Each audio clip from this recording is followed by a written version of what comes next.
नमस्कार। दूरदर्शन के सजीव फोन इन कार्यक्रम हेल्थ लाइन में आप सभी का स्वागत है। जैसा कि आप जानते हैं, अपने इस कार्यक्रम में हम आपको विभिन्न बीमारियों पर विशेषज्ञ की राय से अवगत कराते हैं। आज का हमारा विषय बहुत ही कॉमन और बहुत ही महत्वपूर्ण है। वो है कान की सूक्ष्मदर्शी द्वारा शल्य चिकित्सा। हमारे देश में आमतौर पर कान के बहने के बहुत सारे मरीज़ देखे जाते हैं और कई बार ये लोग लापरवाही से सालों साल तक बिना इलाज के रहते हैं।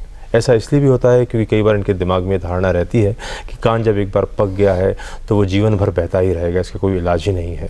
ऐसा ही कई बार लोग सुनने की कमी के कारण भी अपना काम चलाते रहते हैं और सारा जीवन व्यतीत कर देते हैं।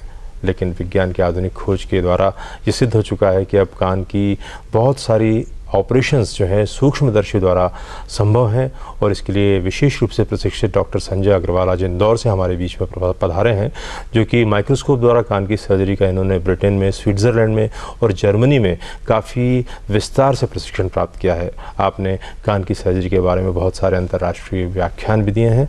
डॉक्टर संजय अग्रवाल, आपका बहुत बहुत स्वागत है हमारे स्टूडियो में। नमस्कार जी। डॉक्टर साहब, सबसे पहले तो हम यही जानना चाहेंगे आपसे कि जो कान बहने के मुख्यतः कौन से कारण होते हैं? क्या कुछ ऐसे भी कारण होते हैं जिनको बचपन से लोग सावधानी अगर बरतें तो शायद कान ना ही बहे?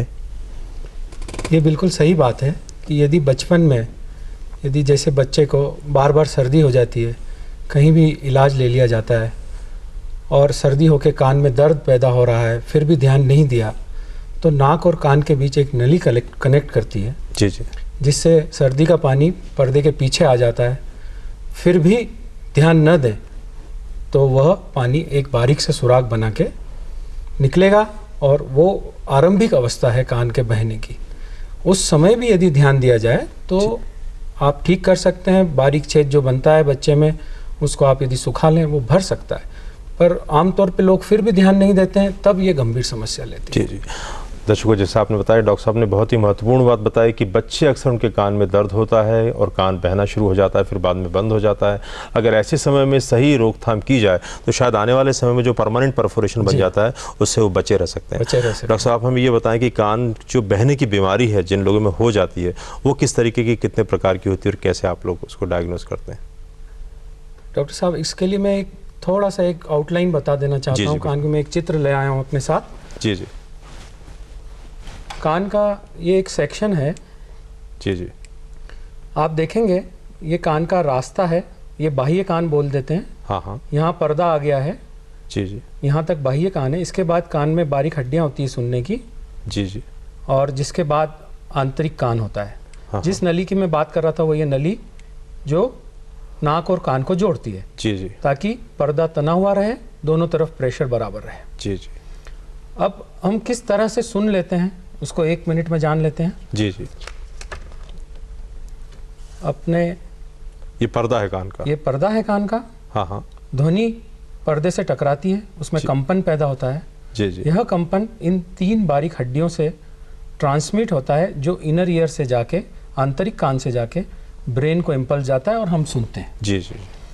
अभी मोटे तौर पे क्या होता है, जैसे कान के पर्दे में यदि कोई बीमारी है, जी जी, ध्यान नहीं दिया है और बहने लगा है कान, हाँ हाँ, उसके बाद ये कान के आसपास की हड्डियां भी गलने लगती हैं। ये जो अंदर हड्डियां बनी हुई ये अंदर की हड्डियां गलने लगती है, प्लस साथ में बाहर की हड्डियां भी गलने लगती हैं। और यदि इस तरह का रूप ले तो कान के मवाद से बदबू भी आने लगती है। जी जी। जो आरंभ में हम बात कर रहे थे कि 2 प्रकार मेनली बीमारी रहेगी कान की। एक आप पूछ रहे थे असुरक्षित क्या होती है। जब कान के मवाद में बदबू आने लगे, हाँ हाँ, तब मरीज को चाहिए कि वो तुरंत अपने डॉक्टर से संपर्क करें। यह एक वार्निंग सिग्नल मैं बोल सकता हूँ। जी जी जी। कान का बहना भी एक वार्निंग है, बट बदबू ही आने लगे तो यह एक विशेष वार्निंग सिग्नल है। जी जी। तुरंत अपने नज़दीक नाक कान गले के डॉक्टर को दिखाकर और उससे परीक्षण कराना चाहिए। उसमें एक ऑपरेशन की बाद में ज़रूरत पड़ती है, जो कि आजकल दूरबीन आने से, माइक्रोस्कोप आने से काफ़ी गुणवत्ता से होता है। पहले के ज़माने में और अभी में बहुत फ़र्क हो गया है। विज्ञान पूरा बदल गया है, तरक्की हो गई है। और कान में अब तो बारीक हड्डियां जो गल जाती हैं वो भी बदल देते हैं। जी जी जी। तो पहले तो क्या करते थे कि कान का ऑपरेशन कर दिया तो भी लोग बोल रहे हैं कान बहते जा रहा है। अब कान बहना बंद हो जाता है, कान सुरक्षित हो जाता है और सुनने को भी एक हद तक अपन ठीक कर सकते हैं। जी जी। आम धारणा ये रहेगी कि नॉर्मल हियरिंग हो जाए, ऐसा नहीं है। अभी आप समझें, यदि मैं उदाहरण दूं कि कपड़ा फटता है तो अपन रफू करा देंगे, तो रफू एक निशान दिखेगा यदि कोई ध्यान से देखेगा। जी जी। वैसे यदि किसी को 50% 60% नुकसान है सुनने का, तो उसमें हम 40% 45% तक इम्प्रूवमेंट कर देते हैं, जो कि बहुत ही रीजनेबल रहता है, सर्विसेबल रहता है। सर्विसेबल रहता है। डॉक्टर साहब, आपने बोला एक बात कि दर्शकों ने भी इस पर ध्यान दिया होगा कि कान के मवाद से यदि बदबू आने लग जाए तो वो वार्निंग सिग्नल है, तो इससे क्या खतरा हो जाता है? अब अभी अपनी संरचना को देखें तो कान के ऊपर ही ब्रेन है, जैसे दिमाग बोल देते हैं। जी जी जी जी। कान की हड्डी और दिमाग की हड्डी एक दीवार है। तो यदि वो दीवार फांदेगा इन्फेक्शन, तो दिमाग में जी जी असर जाएगा, खतरा जाएगा, एब्सेस बन सकता है अंदर। जी जी, कहने का मतलब कान से जो है इन्फेक्शन दिमाग में भी जा सकता है, इसलिए वार्निंग सिग्नल है। वार्निंग सिग्नल है। डॉक्टर साहब, इसी बीच में मैत्री भोपाल से हमारे साथ है। मैत्री, आपका स्वागत है, अपना सवाल पूछिए। हाँ बोलो बेटा, अपना सवाल पूछो। जी, मेरे जो चाचा हैं, उनके एक कान से सुनाई नहीं देता है, तो हाँ। इस बारे में आप बता सकते हैं कि क्या किया जाए? इनके चाचा हैं जिनके एक कान से सुनाई नहीं देता है, तो उनके बारे में क्या किया जा सकता है? इसके लिए ये जानना जरूरी है कि वो कब से नहीं सुनाई देता है। जी जी। और ये या बचपन से है कि बाद में हो गया है, या कान बहने की कोई बीमारी है, या इन्हें किसी तरह की कोई बीमारी हुई है, या कोई कभी कभी कोई दवाइयों के असर से भी सुनाई का नुकसान हो जाता जी है। जी। कई बार वायरल फीवर में हो जाता है। तो नुकसान सुनने का बीमारी की वजह से है या नस के नुकसान की वजह से? जी एक बहुत ही आरंभिक इसका टेस्ट होता है जिसको ऑडियोग्राम बोलते हैं। जी। मैं हमेशा मरीजों को कहता हूँ, जैसे हार्ट के लिए हम लोग कार्डियोग्राम सभी जानते हैं, जी जी जी। वैसे कान के ऑडियोग्राम को भी पहचानना चाहिए। और अपने को जहाँ भी लगता है, ऑडियोग्राम की सुविधाएं लगभग सभी जगह उपलब्ध हैं। एक ऑडियोग्राम कराने से मालूम हो सकता है कि नस का नुकसान है या फिर बीमारी के कारण नुकसान जी है। जी। यदि बीमारी का है तो उसका समुचित इलाज हो सकता है। नस का नुकसान है तो आगे चल के उसमें या तो मशीन लगाई जा सकती है, या किस तरह का नुकसान है उस पर इलाज निर्भर करेगा। तो मैत्री, आप समझ गए होंगे कि सबसे पहले चाचा जी को ऑडियोग्राम करवाना है। ऑडियोग्राम से ये पता लग जाएगा कि वो क्यों नहीं सुन रहे हैं। अगर कान की किसी बीमारी के कारण नहीं सुन रहे होंगे तो उसका, जैसे कि डॉक्टर साहब ने बताया, माइक्रोस्कोप से ऑपरेशन के द्वारा फिर से उसको ठीक किया जा सकता है। लेकिन अगर नस सूख गई होगी या किसी दवाई के प्रभाव से नस पे नुकसान हो गया होगा तो शायद उसके लिए कोई दूसरे उपाय डॉक्टर साहब करेंगे। डॉक्टर साहब, आपने बताया, बड़ा अच्छी तरीके से बताया कि वार्निंग सिग्नल रहता है कि बदबू अगर आ रही तो उसको सचेत हो जाना चाहिए।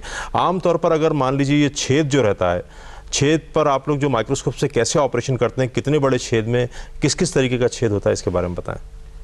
छेद छोटे से लेके बड़े तक होता है। संपूर्ण पर्दे का नुकसान भी हो जाता है। मरीज किस स्टेज पर आया उस पर निर्भर करता है, पर सभी स्टेज में आज इलाज संभव है। हम उसमें कान के ऊपर ही मांसपेशी से उसका कवर निकाल के, उसको टेम्पोरलिस फेशिया बोलते हैं। जी जी। कई सारे चीज़ें होती है, पर ये सबसे एक्सेप्टेबल है, वर्ल्ड वाइड एक्सेप्टेबल है। और शरीर का ही अंग है तो वो अच्छे से काम करता है, सुचारू करता है, और लगभग नए पर्दे सा काम करता है ये। जी जी। बाद में देखने पे पता भी नहीं चले यदि कोई देखे कि ये आर्टिफिशियल अपन ने लगा दिया है, मतलब आर्टिफिशियल मतलब दूसरी जगह का निकाल के लगा दिया। जी जी। और पर्दा लग जाने के बाद कान सूख जाना है, और सुनाई की प्रक्रिया में भी जी जी। इम्प्रूवमेंट होगा। अंदर हड्डियों की कैसी हालत है वो उसी स्टेज पे देख ली जाती है। यदि हड्डियां गली हैं तो उन्हें भी बदला जा सकता है। वो प्रोस्थेसिस अवेलेबल हैं, जी जी। कुछ मिलते हैं, और जो कि बॉडी उनको कॉम्पेटेबल रहते हैं बॉडी के साथ। आजकल नए नए आविष्कार होते होते अब टाइटेनियम प्रोस्थेसिस तक आ गए हम लोग। पहले प्लास्टिक, सिरामिक, गोल्ड के होते थे, अब एक एक इम्प्रूवमेंट होते हुए टाइटेनियम प्रोस्थेसिस तक आ गए हैं। मैं एक छोटा सा टाइटेनियम प्रोस्थेसिस कैसा दिखता है ये दिखा देता हूँ अपने दर्शकों के लिए। ये इस तरह से हड्डी का रूपांतरण करने के लिए इस तरह के टाइटेनियम के मेटल के अवेलेबल हैं आजकल। अच्छा, इसके लिए मतलब ये ज़रूरी है कि जो सर्जन या जो भी विशेषज्ञ ऑपरेशन कर रहा है उसका अनुभव होना चाहिए। ऐसा नहीं है कि कोई भी इस तरह से लगा दे सकता है। जी जी। क्योंकि ये दिखने में अभी जो साइज़ दिख रहा है, ये दूरबीन में जो दिखता है वो साइज़ है। जी जी, ये बहुत ही छोटा सूक्ष्म रहता है, सूक्ष्म है, और इनका हैंडलिंग भी बहुत ही एक्सपीरियंस मानता है। कहने का मतलब डॉक्टर साहब ये है कि अगर कान बह रहा है, पर्दा फट गया है तो नया पर्दा लगाया जा सकता है। अंदर की हड्डियां जो ध्वनि को बाहर से अंदर की तरफ ले जाती हैं, अगर वो हड्डियां गल गई हैं तो उन हड्डियों की जगह ये जो आपने टाइटेनियम के इम्प्लांट बताया ये स्थापित किए जा सकते हैं और इसके द्वारा फिर से जो है व्यक्ति सुनने लग सकता है। डॉक्टर साहब आमतौर पर देखा जाता है कि कई लोग बहुत लापरवाही बरतते हैं कान के मामले में, कि बरसात के अंदर कान के अंदर उनको बहुत ज़्यादा खुजली हो रही है या ये कान जो है कई बार उनका सूखता ही नहीं है। तो क्या ऑपरेशन के पहले कोई ऐसी प्री रिक्विजिट रहती है? ऑपरेशन के पहले आप पेशेंट्स को किन बातों के लिए बोलते हैं, या सामान्य तौर पर जिनका कान बह रहा है और वो ऑपरेशन अभी नहीं करा सकते, तो ऐसे लोगों के लिए आप क्या करना बोलना चाहेंगे, उनको क्या सावधानी बरतनी चाहिए? सबसे बड़ी सावधानी तो है कान में पानी नहीं जाना चाहिए, कान को सूखा रखना। डॉक्टर साहब आपसे हम लेते हैं इसी बीच में रानी ओझा जी गुना से हमारे साथ, उनसे बात सुन लें। रानी जी आपका स्वागत है, अपना सवाल पूछिए। जी मैं ये जानना चाहती हूँ जी कि ये धारणा है कि बचपन में बच्चे को सो के दूध पिलाने से उनके कान देते हैं, ये कहाँ तक सही है? जी रानी जी, ये धारणा नहीं है, हकीकत है। और सबसे ज़्यादा तकलीफ ही बच्चे को सोते हुए दूध पिलाने से होती है। जैसा अभी आप यदि प्रोग्राम देख रही थी तो नाक और कान के बीच एक नली होती है, सुलाते हुए दूध पिलाने से मुंह से नाक की नली से होते हुआ वो दूध कान के पर्दे के पीछे आ जाता है। और कोई भी चीज़ कहीं रखी हो, सामान्य पानी भी यदि आप एक कटोरी में थोड़े दिन रख देंगे तो उसमें इन्फेक्शन पैदा हो जाएगा। तो पर्दे के पीछे एक इन्फेक्शन सा पैदा हो जाता है और वही कान बहने का मुख्य कारण है। यदि अपने यहाँ माताएं थोड़ा ध्यान दें और ये नियम बना लें कि सोते हुए दूध न पिलाएं तो इस बीमारी की शुरुआत में ही बहुत रोकथाम हो जाती है। बहुत ही अच्छी बात बताई और बहुत ही सावधानी वाली बात कि माताएं अपने बच्चे का सर जो है सोते में उसको नहीं पिला, बल्कि सर थोड़ा उठाकर जो है उसको दूध पिला, ताकि वो जो नली आप बता रहे हैं उसके द्वारा कान के अंदर दूध नहीं चला जाए और इन्फेक्शन को जन्म देता है। जी हाँ डॉक्टर साहब, हम पहले बातचीत कर रहे थे आपसे कि जो लोग ऐसे हैं जिनका कान बह रहा है और वो ऑपरेशन से डर रहे हैं, ऐसे लोगों को क्या सावधानी बरतनी चाहिए? आजकल इतना सुरक्षित ऑपरेशन है, मैं पहले उसके बारे में बोल देता हूँ। जी बताइए। किसी भी दर्शक से सबसे मेरा अनुरोध है, इसमें डरने की कोई भी बात नहीं होती है। यह यदि 12 या 14 साल से ऊपर की उम्र के हैं तो यह सुन करके यानी लोकल एनेस्थीसिया में ऑपरेशन हो जाता है, एक दिन में मरीज की छुट्टी हो जाती है। पर यदि किसी कारण से नहीं करा पा रहे हैं तो कान का देखभाल करना जरूरी है। अपनी बीमारी की इज्जत कीजिए, ये ध्यान रखिए कि यह बहता है तो पानी ना जाए, पानी जाएगा जैसा डॉक्टर दुबे साहब बता रहे थे कि बरसात में इसमें फफूंद आ जाती है। फिर ये बहुत ही कॉमन समस्या है, लोग कुछ भी उठा के कान में डाल के साफ करते हैं। जी। ये बिल्कुल गलत है।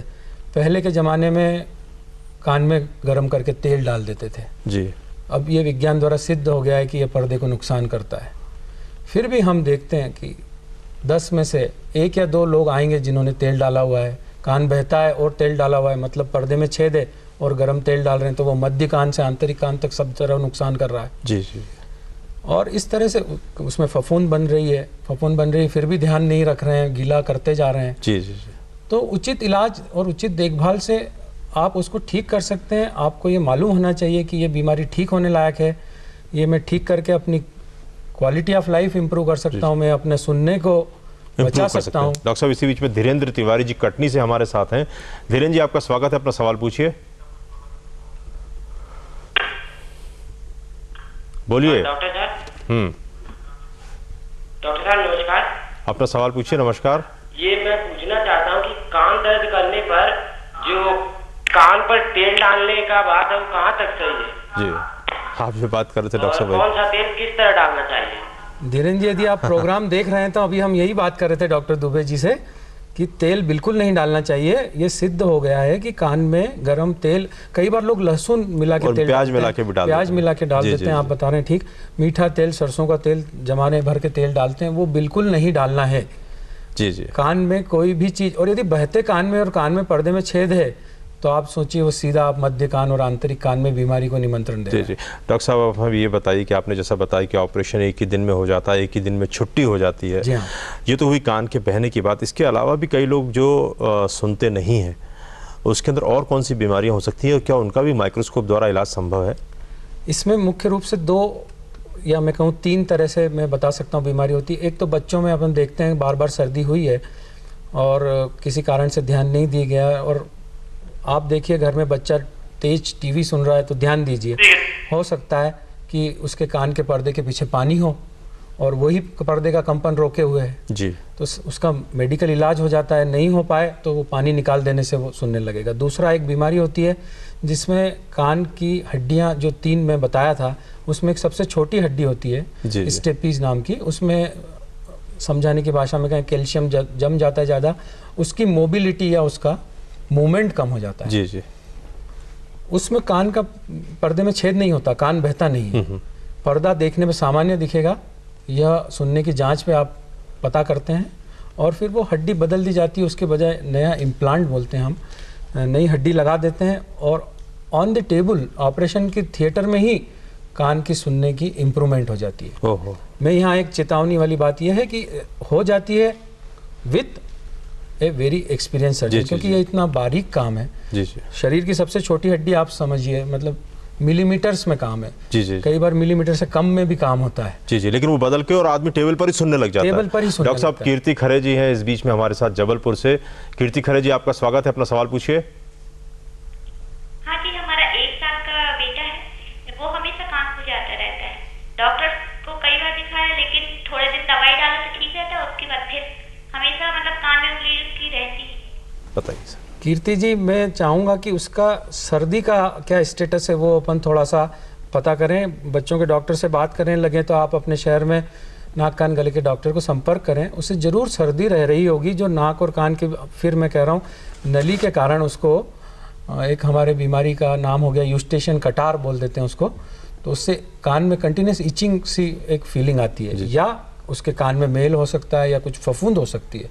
तो ये बाहरी रूप से भी दिखवा लिया जाए और एक सर्दी का भी इलाज समुचित किया जाए तो वो बिल्कुल ठीक हो जाएगा। जी जी। डॉक्टर साहब, वो जैसा कि कह रही थी कि आपको कहना है दोनों जने मिलकर अगर इलाज करेंगे तो ठीक हो जाएगा। बच्चों के डॉक्टर और नाक कान गले के डॉक्टरों में सामंजस्य रहे तो मरीजों का अच्छे से अच्छा इलाज हो सकता है। डॉक्टर साहब, आमतौर पर ये भी देखा जाता है, कई बार डॉक्टर लोग ये बोलते हैं कि नाक की हड्डी आपकी तिरछी है, कई बार लोग बोलते हैं कि टॉन्सिल जो है वो आपके कान के बहने के लिए उत्तरदायी है। तो क्या ऐसा भी होता है कि नाक की बीमारी और गले की बीमारी जो है कान के बहने को जन्म दे देती है? जी, काफ़ी हद तक ये सही है। इसमें एक मैं पहले नाक की बात कर देता हूँ। नाक की हड्डी का तिरछापन बहुत सुनने में आता है, ऑपरेशन कराया नाक की हड्डी बढ़ गई, ऑपरेशन कराया फिर बढ़ गई। ये बहुत ही गलत धारणा है। एक्चुअली मैं ये बोलूँ कि 70% लोगों की अमूमन नाक की हड्डी में तिरछापन होता है एक तरफ या दूसरी तरफ, और उसमें से 5 से 7% लोगों को ही इसके कुछ ऑपरेशन की ज़रूरत होती है। जी जी। तो एक सही मरीज का चुनाव बहुत ही जरूरी है। सिर्फ इसलिए नहीं कि मरीज है, आया है, नाक का हड्डी तिरछी है, ऑपरेशन है। जी। नहीं, ऐसा नहीं है, बिल्कुल नहीं है। नाक की हड्डी का तिरछापन कान और नाक के बीच के रास्ते में प्रभाव डाल रहा है। साइनसेस जो चेहरे में हड्डी में खोखलापन होता है, हम साइनसेस कहते हैं, उनके रुकावट कर रहा है, तो ये कान में असर करता है, सीधा असर करता है। ऐसे केस में यदि उम्र कम है, 10 साल से कम है, तो हाँ, टॉन्सिल या एक नाक का टॉन्सिल बोल देते हैं, एडिनॉइड बोल देते हैं, उसका इलाज ऑपरेशन करना पड़ेगा। डॉक्टर साहब, एक बात और देखिएगी, कई बार बहुत सारे ऐसे बच्चे मिलते हैं, ऐसे बहुत से स्कूल भी रहते हैं जहाँ पर वो बच्चे डेफ एंड डम्ब रहते हैं, जो ना कि बोल सकते हैं और ना ही सुन सकते हैं। ऐसे बच्चों के लिए विज्ञान में ऐसी कौन सी तरक्की हुई है? आप चूँकि विदेशों में भी आपने प्रशिक्षण प्राप्त किया है, आप ये बताएं कि ऐसे बच्चे किस तरीके से ट्रीटमेंट दिया जा सकता है उनको? डेफ एंड डम्ब, फिर ऐसा बता देता हूँ, जन्म से जो नहीं सुन पा रहे हैं, किसी कारण से प्रीमेच्योर हुए हैं, नहीं सुन पा रहे हैं, किसी कारण नुकसान हो गया है, आजकल ये संभव हो गया है। एक हमारे कॉकलियर इम्प्लांट करके तकनीक विकसित हो गई है, जो अभी महानगरों में तो इंडिया में भी, अपने भारत देश में भी खूब प्रचलित हो गई है। सिर्फ ऐसा है कि उसमें लोगों को ये जानना चाहिए कि ऑपरेशन जो होगा, जो एक मशीन सी लगाई जाएगी, वो बाहर भी दिखेगी, पहली बात। दूसरा, उसके साथ उसकी ट्रेनिंग होगी, रिहेबिलिटेशन होगा, कुछ 6 से 8 महीना आपको समझने में लगेगा। तीसरा, वो मशीन अभी बाहर बनती है, अभी भारत में बनने नहीं लगी, वो काफ़ी महंगी है। जी जी। तो एक अपने यहाँ कॉस्ट फैक्टर बहुत बड़ा फैक्टर होता है। तो अभी सामान्य आदमी की पहुँच के बहुत बाहर, सामान्य के मध्यम वर्गीय, उच्च मध्यम वर्गीय के भी पहुँच के बाहर, लेकिन तो भी ये तकनीक आजकल महानगरों में उपलब्ध आ चुकी है। और विदेशों में तो बल्कि एक कान के बाद दूसरे कान में भी कॉकलियर इम्प्लांट करते हैं। मैंने ही जर्मनी में इसका एक वर्कशॉप अटेंड किया था, जिसमें दोनों कान में कर देते हैं, और पूरा ट्रेनिंग होने के बाद आप बता नहीं सकते कि ये जन्म से नहीं सुनते थे। जी जी, डॉक्टर साहब आपने आज बहुत ही उपयोगी जानकारी दी और साथ ही दर्शकों आपने देखा कि जिन लोगों के कान बहते हैं वो तो निश्चित रूप से इस बात से निश्चिंत हो जाएं कि उनके बहते हुए कान का इलाज हो सकता है। अगर उस कान से कम सुनाई देता है तो उस कान के अंदर सुनने के लिए आर्टिफिशियल हड्डियाँ लगाई जा सकती हैं, टाइटेनियम के इम्प्लांट लगाए जा सकते हैं। जहाँ तक सवाल है जन्मजात बच्चों का, उनके लिए भी डॉक्टर साहब ने बताया कि कॉकलियर इम्प्लांट की तकनीक जो है अब महानगरों में आ गई, हालाँकि वो अभी बहुत ही ज़्यादा महंगी है, लेकिन उसके लिए भी लोग प्रयास कर सकते हैं क्योंकि सुनना एक ऐसी चीज़ है जो कि लंबे समय तक साथ में चलती है। डॉक्टर साहब आप हमारे स्टूडियो में आए, आपने इतनी उपयोगी जानकारी दी, हमारे दर्शक निश्चित ही इससे लाभान्वित होंगे। आपका बहुत बहुत धन्यवाद। नमस्कार। नमस्कार।